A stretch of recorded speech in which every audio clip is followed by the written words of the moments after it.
সংসদে কেন্দ্রীয় অর্থমন্ত্রী নির্মলা সীতারামনের 2026-27 পেশ করা বাজেট নিয়ে প্রতিক্রিয়া ব্যক্ত করতে গিয়ে কংগ্রেসের বিধায়ক সুদীপ রায় বর্মন বললেন, জনগণকে বিভ্রান্ত করা হয়েছে বাজেটে। জাতীয় স্তরের কিছু সংবাদ মাধ্যম বাজেটের ফলাও প্রচার করলেও আদতে এই বাজেট গরিব মানুষের কোনো উপকারে আসবে না। শিক্ষা থেকে স্বাস্থ্য, সামাজিক শিক্ষা, সমাজ কল্যাণ কিংবা কৃষি খাতে বরাদ্দ ছাঁটাই করা হয়েছে। গত বছরের তুলনায় এবছর স্বাস্থ্য খাতে 3,686 কোটি টাকা কম রাখা হয়েছে বাজেটে। শিক্ষা খাতে 6,701 কোটি টাকা, সমাজ কল্যাণ খাতে 9,999 কোটি টাকা, কৃষি খাতে 6,985 কোটি টাকা ছাঁটাই করা হয়েছে।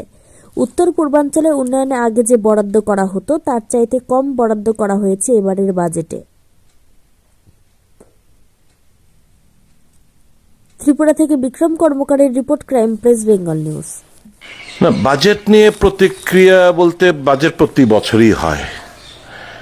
এখন আম জনসাধারণের থোড়ি না মনে আছে গতবারের কি বাজেট কি পেশ করা হয়েছিল। তার পারফরমেন্স বাজেট যদি না হয় যে গতবার আমরা এই খাতে আমরা এই টাকা আমরা ধরেছিলাম, এই খরচা হয়েছে, আমরা এই করতে পেরেছি, এই জিনিসটা একটা থাকা দরকার, যেটা আমরা পাই না। ন্যাশনাল মিডিয়া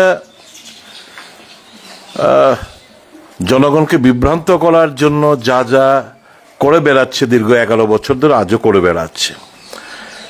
এবারকার বাজেট, যেটি 26-27-এর যে ফিনান্সিয়াল ইয়ারের যে বাজেট, সে বাজেটে আমরা দেখতে পাচ্ছি ক্রুশিয়াল সেক্টর, স্বাস্থ্য, শিক্ষা, সোশ্যাল ওয়েলফেয়ার, SC ST OBCর স্কলারশিপ, এই সমস্ত ক্রুশিয়াল সেক্টর থেকে টাকা ছাঁটাই করা হয়েছে। যেমন ধরুন, হেলথ সেক্টরে 3,686 কোটি টাকা কমিয়েছে, এডুকেশন সেক্টরে 6,701 কোটি টাকা কমিয়েছে,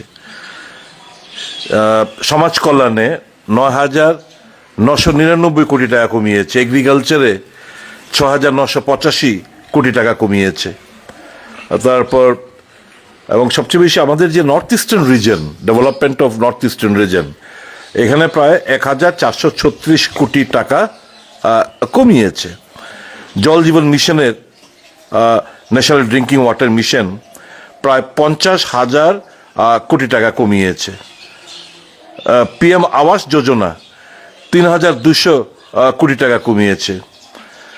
তারপর ধরুন ক্রপ ইন্স্যুরেন্স স্কিম, এখানে টাকা কম ধার্য করা হয়েছে। Urea subsidy, PM Garib Kalyan Anna Yojana, aircraft and aero engines ডিফেন্সে, naval dockyard project for air force, technology, national security, LPG connectivity to poor household, সেখানেও টাকা কমানো হয়েছে। তো এবারকার বাজেট ইন্ডিকেটর কি?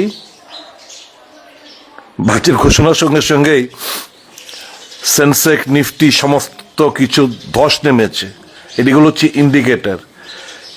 কাজে এবারকার বাজেট সম্পূর্ণ জনগণকে হতাশ করেছে, বিশেষ করে গরিবাংশের মানুষকে হতাশ করেছে। বেকারত্বের, আনএমপ্লয়মেন্ট সবচেয়ে বড় ইস্যু আমাদের দেশে।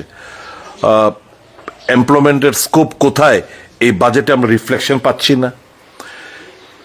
কৃষকদের যে আত্মহত্যার ঘটনা ঘটছে, তাদের জন্য কিছু করে দেখানোর আমরা সেই বাজেটে রিফ্লেকশন আমরা পাচ্ছি না।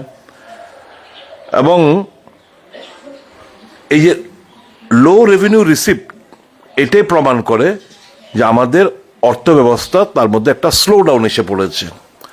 আমাদের ক্যাপিটাল এক্সপেন্ডিচারে আমাদের টাকা কাট করা হয়েছে, প্রায় 1,503 কোটি টাকা টোটাল এক্সপেন্ডিচারে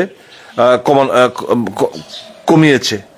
ক্যাপিটাল এক্সপেন্ডিচার এটাও কাট করা হয়েছে, প্রায় 1,44,376 কোটি টাকা ক্যাপিটাল এক্সপেন্ডিচারও কাট করা হয়েছে।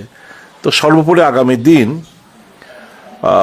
গরিব, শ্রমিক, কৃষক মেহনতি মানুষ, বেকার, তারা এই বাজেটের খেসারত দিতে হবে। যে প্রত্যাশা আমরা করেছিলাম সম্পূর্ণভাবে আমাদেরকে হতাশ করেছে, বিশেষ করে শ্রমজীবী অংশের মানুষ, বেকার কুল, কৃষিজীবী অংশের মানুষ, এসসি এসটি ওবিসি অংশের মানুষ, তাদের কপালে আমাদের দুর্দশা আগামী দিনও আমাদের দেখতে হবে। সম্পূর্ণ হতাশজনক একটা বাজেট সেন্ট্রাল গভর্নমেন্ট আজকে প্রেরণ করেছে, এটা আমার প্রারম্ভিক প্রতিক্রিয়া।